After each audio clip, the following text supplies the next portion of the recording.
Welcome Amakhosi Network, welcome to the channel. Today we're chatting about something very, very important. We finally got to see Dortley in action in a big competition. But I'll actually highlight his game performance there, and we also highlight what SABC Sport basically said that Kaizer Chiefs is looking for transfer for Sabelo Khatebe, and we'll touch a bit on what Kaizer Down Jr. said about the team. But before we get into that, please like, comment, and subscribe. Subscribe. Thank you to those who have been subscribing. I really appreciate it. Danke siyabonga, siyaleboga, zonke bonke, nyaz, ningangibuzi, nyaz. But anyway, let's get into it, guys. Let's get into it. Oh, and become a member. It's only 20 bucks. Become a member. You know, if you become a member, when we get the monies, we can even buy you a skipper. But anyway, let's get into it, guys. I don't want to start on the Sabelo Khatebe one. I want to start. Maybe let's just touch on the Sabelo Khatebe one. Sabelo Khatebe basically, because it's not really important news. Sabelo basically, Kaizer Chiefs is looking for loan deals for him to go on loan, and they've said they've spoken to several teams, and that didn't work out. A part of me thinks that Sabelo Khatebe they tried to get him in the loan deal to get Velibai from Cape Town Spurs, and that didn't work out. And I also think the Velibai deal was also in the picture. So I don't know what's happening with Sabelo Khatebe, but it is what it is. But the more important one I want to talk about actually is Dortley. Dortley, guys, I watched the boy, and one thing I can say is that we have a solid defender there. We have a very solid defender. The boy's awareness, the boy's calmness on the ball, and the boy's use of the ball at his feet is very composed. He's a very composed centre back. And I've watched him again at Cape Town Spurs, COSAF, and all of that. And I saw it, but this Bafana one hit different, because this Bafana one, it felt he was just a level higher than what I'm used to. And a part of me was like, is this thing of Dortley being a level higher, or does it also have to do with what training is doing with Nabi? Because his awareness and how he was moving in that position, he didn't look as composed. He looked so much more composed than he was at Cape Town Spurs and the COSAFA Cup. COSAFA Cup, he was just more muscle, and he has a jump. Like that boy, when he jumps, I don't know who can beat him with a header, because that boy jumps and he hangs in the air. When I say hang in the air, he's one of those players, when they jump and you jump with them, you will come down before him, because somehow he stays in the air longer. So when I saw that, I was like, yo, this is a very big plus. And for me, it's a done deal. For me, it's a done deal. I don't see who else can take the left centre-back position at Kaizer Chiefs. It cannot be. Msimango is very right-footed, so he will always be the right centre-back. Miguel is also, I think, very right-footed. He will also be a right centre-back. So Dortley is competing with Cross, who can also play at left centre-back. He's competing with Ditlokwe, who's there, and he's also competing with Milson Dove. And I don't think those guys are going to compete with what Dortley has there, which is interesting, because in the other video I said, what if they also planning to play Dortley at left back? But having watched this Bafana performance, I don't see how Nabi will play him even at left back, because the boy at centre back is just good. But before I hype, how I do things is that I've said the good stuff about him. Now I'm going to be real about what the Uganda game was, etc. Guys, Uganda does not have tall strikers, and Uganda barely attacked Bafana Bafana. They barely, like the three solid chances they had were the only three solid chances they got in the game.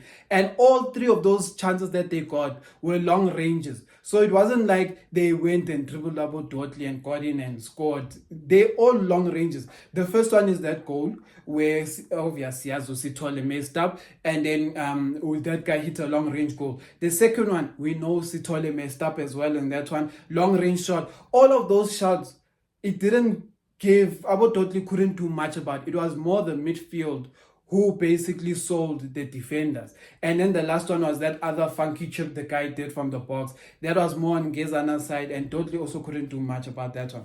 So why I'm saying this is because I don't feel Uganda tested Dortley much on his side and his defensive side, especially that Modiba side. I think Uganda also specifically tried to attack more of Mudau's side because Mudau was going up a lot, and because they saw Mukwana as kind of like a Mbobo. So once Mudau goes up, Mukwana doesn't know how to occupy a space in the middle of the field to make up for Mudau's run, so that when Mudau comes, there's cover at the back. So there's those kind of dynamics that were missing there. So in saying this, I wanna conclude with Dortley in saying he had an 8 out of 10 performance, solid. But at the same time, I'm saying 8 because you can't find something in his game that he did wrong. He did everything right. He made the right passes. He didn't have a lot of misplaced passes, in his vision on the ball to pass the right players. His how he weights the ball to the players is very good. The only thing I'm going to be critical of is that Uganda just was not a threat to our defenders. So because Uganda lacked that threat, we didn't really get to see Dortley in difficult situations where like he has to make instant decisions. A lot of the times it was a thing where he couldn't make a decision because Uganda was taking this thing of shooting from far, or they were bothering Mudau on the at right back. So they weren't really bothering Modiba on the side because it was just more covered on the left. So there's that. But one thing I want to say is that I love Nabi being at Kaizer Chiefs, because if what I'm seeing from Dortley is what the rest of the team is going to look like, it's a very good sign. And the one thing I wanted to say is, a part of me wishes we can send our more younger technical team, like the under 17, Aboli Tsulunyane, Arthur Zwanes, the Dylan Shepherd, Vela Kumalo, all these guys. I wish we could just take them to Europe during preseason, and I wish they could just camp and just watch other teams do preseason, or when the league for the youth guys is over. I wish these guys can just go to Europe for a month and just camp. Because one thing I picked up about our leagues and everything is Ngezana has been away for Chiefs for almost like just a year. For Ngezana has been just sold to Chiefs. But the Ngezana I'm seeing is very different. Yes, Ngezana was strong, but on the ball, the boy is confident, the boy is strong. Like, Ngezana has always been strong at Chiefs, but what I'm seeing of Ngezana now, it's on a different level. His composure, he's actually better in terms of being comfortable at the feet with the ball. Even though he doesn't have to do too much, but he's better. He's doing slightly better than he was at Kaizer Chiefs. So why I'm saying this is, like, I wish our youth guys can go to Europe. Watch how these guys drill these Europe guys on development and the defensive and the toughness of these boys, because I think that's what's lacking. Imagine if all the center backs at Kaizer Chiefs and the youth structures, etc., played with that intensity Ngezana had, and when I watched in Bafana Bafana, we would basically have the best center backs and defenders coming from Kaizer Chiefs all the time. So that's one thing.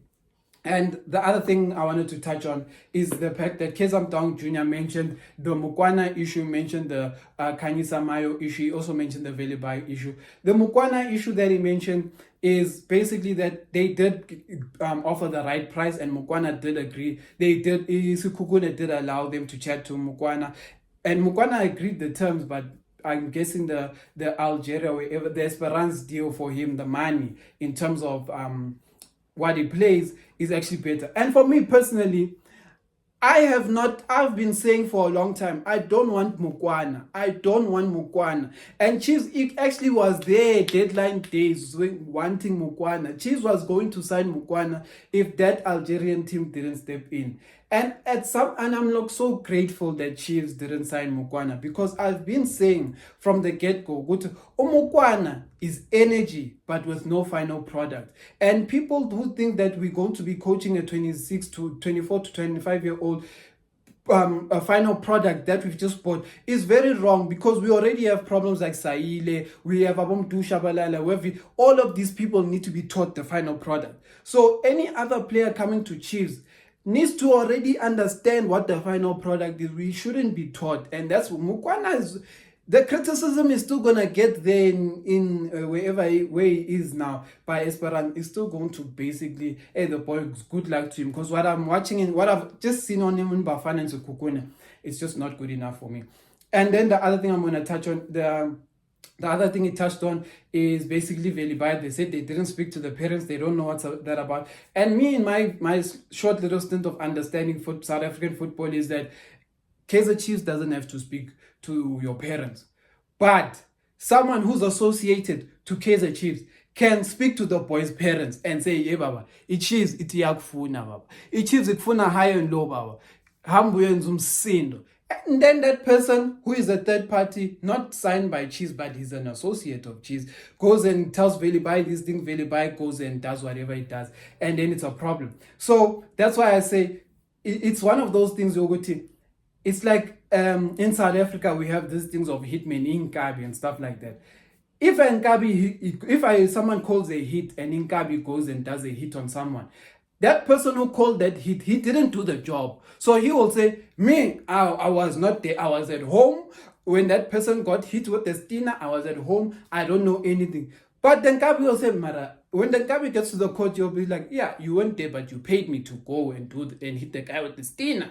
So that means you are there by default. And that's what I'm saying. So this thing of saying Chiefs didn't speak to them, yeah, it's fine. But hey, you know how these things happen. Someone can go and talk to them via. So I'm not saying it did happen. I'm just saying I'm not someone who will just believe something like that, because yeah. Anyway, and then the last one is Kaizer. Nabi, they said Nabi wanted him, but they matched the price, but they were late and all of those things. I don't care. For me, Chiefs has always been late to the Kaizer. Kaizer has been chilling there for how many years? Now you want to be late by a team that is not even in Southern Africa. The team is in North.